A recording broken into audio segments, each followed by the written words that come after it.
Friends, आज का हमारा टॉपिक है इंपोर्ट ऑफ गुड्स कि गुड्स को हम इंपोर्ट कैसे करते हैं। इंपोर्ट तो हम करते हैं बट लेकिन उसका अकाउंटिंग में क्या क्या प्रोसेस होता है हम उसके बारे में आज जानेंगे कि इंपोर्ट करते हुए हमारा जीएसटी कैसे लगेगा, कितने टाइप्स की एंट्रीज लगेगी। ये सबसे ज़्यादा इम्पोर्टेंट कंसेप्ट होता है। जहाँ पे इंपोर्ट और एक्सपोर्ट का काम होता है वहाँ पे ये सबसे इम्पॉर्टेंट कंसेप्ट होता है कि वहाँ पे हमारी अकाउंटिंग कैसे होती है। जब हम विद इन अपने ही इंडिया के अंदर करते हैं तो उसका तो अलग प्रोसेस होता है, उसका सिंपल होता है। बट लेकिन जब हम बाहर से इंपोर्ट करते हैं, क्योंकि जीएसटी सिर्फ हमारे इंडिया में है, इंडिया से बाहर तो हमारा जीएसटी नहीं है, तो फिर हम उसकी अकाउंटिंग कैसे करेंगे उसको हम देखते हैं। तो इंपोर्ट ऑफ गुड्स के बारे में आज हम पढ़ेंगे। सबसे पहले बात, इंपोर्ट ऑफ गुड्स। इंपोर्ट का मतलब क्या होता है? इंपोर्ट हमारा परचेज करना कहीं से। इंपोर्ट ऑफ गुड्स मतलब परचेज फ्रॉम आउटसाइड कंट्री।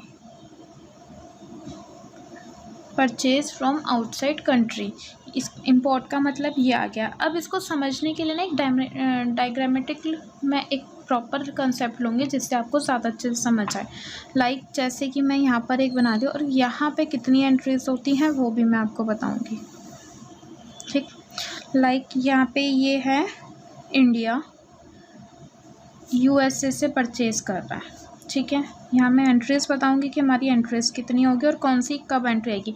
इसकी जो एंट्रीज़ है वो लाइन बाय लाइन आएगी। ठीक है, अब इसकी एंट्रीज़ करने के लिए सबसे पहली बात, मैंने इससे पहले जो वीडियो बनाई थी उसमें मैंने आपको बताया था कि हम अपनी जीएसटी की कैलकुलेशन कैसे करते हैं, उसे ज़रूर देख लीजिएगा। ये बहुत ही इंपॉर्टेंट होता है कि इसमें हम जीएसटी की कैलकुलेशन किस तरीके से करेंगे, वो मैं आपको लिंक डिस्क्रिप्शन में देख लूँगी।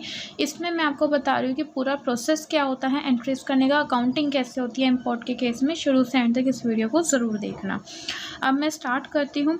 इंडिया में मिस्टर रमन नाम का है जो परचेज़ कर रहा है यूएसए से। यूएसए में एक मिस्टर जॉन है जो सेलर है।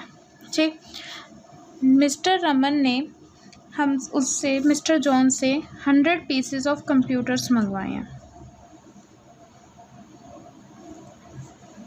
100 पीसेस ऑफ कंप्यूटर उसने मिस्टर जॉन से मंगवाए हैं। तो इट मीन्स उसने जब मिस्टर जॉन से मंगवाए तो एक तरीके से हमारा परचेज़ ऑर्डर हुआ। सबसे पहले हम ऑर्डर करते हैं तो उसने परचेज़ ऑर्डर दिया। और तो सबसे पहले हमारा क्या होता है? Purchase order. मैं एक बता देती हूँ, इसमें टोटल 14 एंट्रीज़ होती हैं।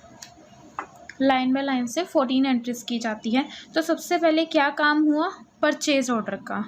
ठीक है, उसके बाद बात आती है कि यहाँ पे जब परचेज़ करेंगे तो बैंक से ट्रांजैक्शंस होगी, क्योंकि कोई वहाँ जाके तो उनको दे के नहीं आएगा, बैंक से ट्रांजैक्शन होगी। बट लेकिन यहाँ पर एक बात आ जाती है कि रमन को ये डर होता है कि वो पीसेस अगर वो पैसे भिजवा देता है कि जॉन उससे सही टाइम से डिलीवरी करवा देगा, वो डिलीवर कराएगा या नहीं कराएगा।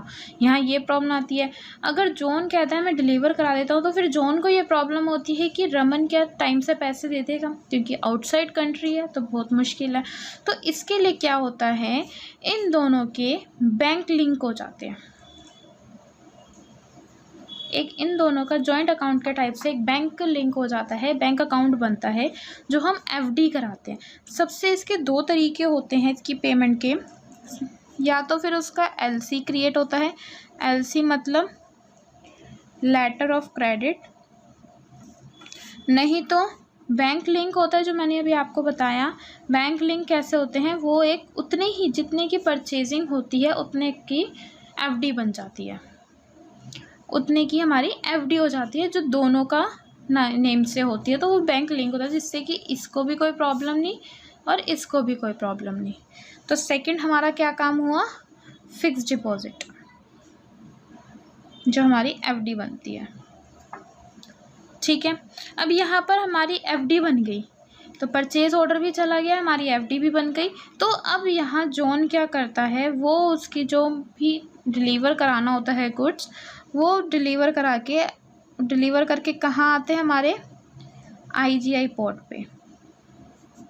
उसने डिलीवर कराया आईजीआई पोर्ट पे, यहाँ पर आते हैं गुड्स।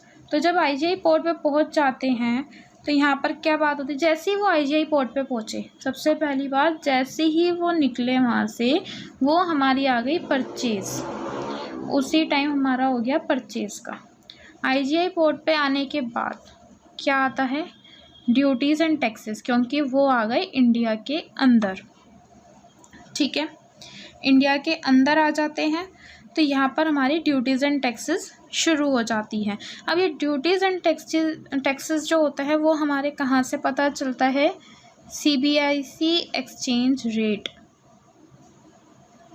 जहाँ पे ये प्रॉपर एक गवर्नमेंट की साइट है जहाँ से हमें पता चलता है। वहाँ से तो हमारे डॉलर से आ रहा है, वहाँ जीएसटी नहीं है, बट यहाँ से सीबीआईसी जो गवर्नमेंट की वेबसाइट है वहाँ से हमारे ड्यूटीज़ एंड टैक्सेस का सब पता चलता है। इन एक्चुअली में अगर आप चाहो तो विज़िट भी कर सकते हो, वेबसाइट होती है हमारी www.cbic.gov.in। ये है वेबसाइट, आप जाके देख भी सकते हैं इस वेबसाइट पे ड्यूटीज़ एंड टैक्सेस के लिए। मैं लिख देती हूँ यहाँ, for calculation of duties and taxes. अब ड्यूटीज़ एंड टैक्सेस कौन सी होती है, ये भी तो होगा ना, लाइक जो इसके अंदर मैंने लास्ट उसमें बात करी थी, कौन से ड्यूटीज़ एंड टैक्सेस इसमें लगते हैं, सरचार्ज, ठीक है, कस्टम ड्यूटी, सीडी मतलब कस्टम ड्यूटी, ये सारे टाइप के जो हमारे होते हैं ड्यूटीज़ एंड टैक्सेस लगते हैं। उसके बाद क्या होती है, फिर जब हम यहाँ पे आईजीआई पोर्ट पे आते हैं, तो ये भी तो आईजीआई पोर्ट पे पहुँचे, जिसको मिस्टर रमन को जो चाहिए थे मिस्टर रमन के पास नहीं पहुँचे। जब ये यहाँ पर आते हैं उस टाइम हम क्या करते हैं, एक सीएचए हायर करते हैं। और सबसे पहले एक और बात, यहाँ पर हमारी परचेज़ हो गई, परचेज़ करते ही जब ये आईजीआई पोर्ट पे आए तो जीएसटी भी लग जाएगा, क्योंकि टैक्सेस तो लगेंगे। तो सबसे पहले हम लाइबिलिटी रेज कर देते हैं अपनी जीएसटी को लेके, रेज लाइबिलिटी ऑफ आईजीएसटी, हमारी आईजीएसटी की लाइबिलिटी हम रेज कर देते हैं। और जब ये रेज हो जाती है और जो ये कस्टम जो ड्यूटीज़ एंड टैक्सेस होते हैं, ये हमारे जब क्लियरेंस हो जाती है यहाँ पे, तो हमारी होती है payment of duties and taxes. ये सब एंट्रीज़ हैं कि लाइन वाइज ऐसे ऐसे एंट्रीज़ होती हैं इसकी, ठीक है। उसके बाद क्या आता है, यहाँ पर हम सीएचए हायर करते हैं, सीएचए सर्विसेज हम लेते हैं जो हमारे घर तक हमें हमारे सामान की डिलीवरी कराता है। सीएचए की फुल फॉर्म क्या होती है, custom house agent. Custom house agent, एक हम एजेंट हायर करते हैं जिससे कि जो हमारे परचेजेस, हमारा जो परचेजेस करेगी हमने 100 पीसेस की, जो हमारा स्टॉक था वो हम मिस्टर रमन तक पहुंच जाए उसके बिजनेस तक, ठीक है। उसके बाद जब बात आती है यहाँ पे सीएचए सर्विसेज हमारी हो गई, सीएचए सर्विसेज हमने ली तो हमारी ड्यूटीज़ एंड टैक्सेस पे हो गई, उसने हमारा करवा दिया। देन उसके बाद हमारी क्या बात आती है, जब ये हमारी ड्यूटीज़ एंड टैक्सेस पे हो गई तब उसके बाद हम देखते हैं कि हमारा, क्योंकि हम आईजीएसटी का रिफ़ंड ले लेते हैं, ये सब जानते ही हैं, मैंने पहले भी बताई थी वीडियोस में, जीएसटी की जो वीडियोस बताई थी उसमें हम जीएसटी का रिफ़ंड लेते हैं। तो जब हम ड्यूटीज़ एंड टैक्सेस पे करेंगे और आईजीएसटी की हमने लायबिलिटी रेज कर दी, तो हम उसको उसी टाइम हम अपने रिफ़ंड के लिए भी क्लेम कर लेते हैं, हम क्लेम पे डाल देते हैं कि हाँ हमें उसका क्लेम चाहिए। अब हमें जीएसटी फाइंड करने के लिए मैंने आपको बताया था लास्ट वीडियो में, मैंने पूरे डिटेल में बता रखा है हम अपना आईजीएसटी कैसे फाइंड आउट करते हैं। तो जैसे हम अपनी एसेसेबल वैल्यू निकाल लेंगे, उसके बाद हम अपनी कस्टम ड्यूटी निकालेंगे और उसके बाद हमारा क्या निकलता है, SWS, ठीक है। मैंने लास्ट क्लास में इसकी पूरी डिटेलिंग बताई थी, आप जाके वहाँ पे देख सकते हैं। अब इसके अंदर क्या होता है, जो ये कस्टम ड्यूटी और ये हमारा SWS है, मैं अभी बता देती हूँ, SWS सोशल वेलफेयर सरचार्ज, ठीक है। इसके उससे हमारी क्या निकलती है, आईजीएसटी, बट लेकिन इसमें आईजीएसटी का हमें रिफ़ंड क्लेम हो जाता है, हम इस पर अपना क्लेम कर सकते हैं रिफ़ंड का, बट लेकिन इस पे हमें कोई क्लेम नहीं मिलता, इस पे हमें कोई रिफ़ंड नहीं मिलेगा, नो रिफ़ंड। ठीक, लेकिन हम IGST पे रिफ़ंड ले सकते हैं, तो हम उसी में डाल देंगे, हम क्लेम कर देंगे claim of refund of IGST। ठीक है, मैं एक और आपको बता दूं, जैसे एसेसिबल वैल्यू है, मैं एक तरीके से बता देती हूँ। हमने 100 पीसेस परचेज़ करे थे, मिस्टर जॉन ने हमें $68 में वो 100 पीसेस दिए। ठीक है, अब डॉलर की जो भी अमाउंट है वो हम उससे देख लेंगे, बट एक हमारे पास ये जो हमें प्राइजेस उसने हमें दिया है ना, एक इसमें 3 टाइप के प्राइजेस होते हैं, मैं आपको वो भी डिस्कस कर देती हूँ उसके अंदर।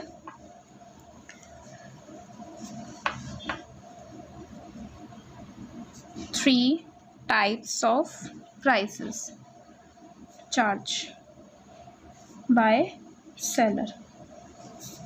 ठीक, सबसे पहले होता है हमारा एक्स वर्क्स या फिर फैक्ट्री प्राइस। ये कब तक का होता है? सिर्फ अप टू प्रीमिसेस, जहाँ तक हमें पहुँचाना है वहाँ तक का। लाइक ये मिस्टर जॉन लेता है $62 इसके। एक हमारा प्राइस आता है फ्री ऑन बोर्ड, जिसको हम कहते हैं FOB। ये होता है हमारा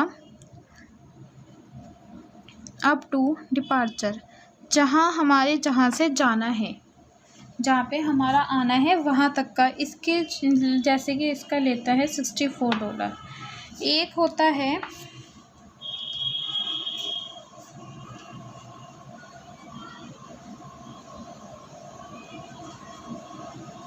cost insurance and freight, CIF जिसे हम कहते हैं। मतलब इसमें हमारी कॉस्ट भी इंक्लूड होती है। ये होता है risk at the IGI port, इसमें हमारी कॉस्ट इंश्योरेंस एंड फ्राइट होता है। ये हमारा होता है प्रीमिसेस तक, जब तक हम ऑर्डर लेते हैं। ये होता है फ्री ऑन बोर्ड, जो हमारा जब लोडिंग होती है जिससे भी जाना है तब तक का खर्चा। और ये वाले प्राइस होते हैं जिसके अंदर हमारे जब तक हमारे IGI पोर्ट तक, इंडिया तक नहीं आ जाते, तब तक उस खतरा किसका है? सेलर का। इस जैसे ये लिया है 68। ठीक है, इसमें अगर प्रीमिसेस तक है तो जब तक प्रीमिसेस तक अगर कोई खतरा होता है तो उसका नुकसान सेलर का। इसमें जब तक हमारा फ्राइट तक नहीं पहुंचता तब तक अगर कोई प्रॉब्लम आती है, कोई तोड़फोड़ नुकसान होता है, तो वो सेलर का खतरा होता है। और इसके अंदर जब तक हमारे पास IGI पोर्ट तक डिलीवर नहीं होते तब तक सेलर का खतरा होता है। ठीक है, ये 3 टाइप के प्राइजेस होते हैं। अब इसमें 7th एंट्री हमारी होती है, जब इसमें क्लेम किया उसके बाद CHA सर्विसेज ली थी, तो परचेज ऑफ CHA सर्विस, उसकी फिर पेमेंट कर देंगे हम पार्टी को, जो CHA पेमेंट पार्टी को पेमेंट कर देंगे। देन उसके बाद कमीशन ऑन LC, मैंने बताया था इसमें लेटर ऑफ क्रेडिट भी बनता है और FD भी बनती है। तो FD हमने पहले ली थी, लेकिन लेटर ऑफ क्रेडिट जो LC हमारी बनी है उसका कमीशन भी लगेगा। और जो हमारा कमीशन लगता है, फिर उसके बाद जब हम FD कराते हैं उसमें फ़ॉरेन एक्सचेंज होता है, क्योंकि वो डॉलर में, ये रुपीज़ में है, तो जो उसका कमीशन, जो उसके चार्जेस होंगे, फ़ॉरेन कन्वर्जन चार्जेस, फिर जो उसके चार्जेस होंगे वो भी आएंगे। फिर हमने FD कराई थी, FD पे हमें इंटरेस्ट भी मिला होगा, तो इंटरेस्ट ऑन FD की भी हमारी होगी। उसके बाद जब हमारी परचेज़ वगैरह हो चुकी है, तो जो अब उसके दौरान, क्योंकि डॉलर का प्राइस ऊपर नीचे होता रहता है, फ्लक्चुएट होता रहता है, तो जब हमने परचेज़ ऑर्डर किया था उस टाइम क्या था, हमने उसी के अकॉर्डिंग अपनी FD कराई थी। लेकिन परचेज़ के टाइम पे जब हमारे पास आया, पेमेंट करी, तब हमारा डॉलर का प्राइस अलग होगा। तो वो हम देखेंगे कि हमारा फॉरेक्स, जो हमारा इंपोर्ट के टाइम पे हमारा लॉस या गेन होता है, उसे हम फॉरेक्स गेन या लॉस ये बोलते हैं। देन उसके बाद हमारी एक फिर एंट्री होगी जो हमारी एडजस्टमेंट जब हमने फॉरेन कन्वर्जन कराया था, adjustment of forex conversion charges, उसकी एडजस्टमेंट। उसके बाद लास्ट हमारा क्या होगा, लास्ट हमारी हो जाएगी सेटलमेंट कि हमारा कितना खर्चा कितना कुछ हुआ। तो ये प्रॉपर एक इम्पोर्ट का केस होता है, किस तरीके से होता है। सबसे पहले हमारा परचेज ऑर्डर हुआ, फिर हमने एफडी बनाई, उसके बाद परचेज हो गई जब हमारा वहाँ से माल निकला। देन हमने उसी टाइम जब हमारे पास आईजीआई पे आए तो आईजीएसटी की liability raise, then duties and taxes हमने पेमेंट करी, फिर क्लेम किया मैं आईजीएसटी का जो रिफंड लेना था। सीएचए एजेंट हमने हायर किया था तो उसकी परचेज़ की एंट्री दिखाएंगे, ड्यू करेंगे। देन हमारी पार्टी को पेमेंट होगी जब हमारे पास सामान आया। एलसी जो हमने बनाया, जब हमने बैंक में एफडी बनाई तो उस टाइम हमारी एलसी भी बनी, तो उस पर जो कमीशन लगा वो, फिर फॉरेन कन्वर्जन चार्जेस, देन हमें एफडी में इंटरेस्ट मिला होगा, उसके बाद फॉरेन गेन हुआ या लॉस हुआ उसकी एडजस्टमेंट, फिर कन्वर्जन के चार्जेस जो हमारे लगे थे, एंड देन फाइनल में सेटलमेंट। इसी सीक्वेंस में हमारी सारी एंट्रीज होती है, अकाउंट्स होते हैं इम्पोर्ट के केस में। ये सबसे इम्पोर्टेंट कंसेप्ट होता है इम्पोर्ट का। आई होप आपको ये वीडियो समझ आई होगी और आपको अच्छी लगी। इसे लाइक शेयर एंड कमेंट करके मुझे ज़रूर बताइएगा, और कोई भी डाउट हो तो मुझसे कमेंट बॉक्स में ज़रूर पूछिएगा।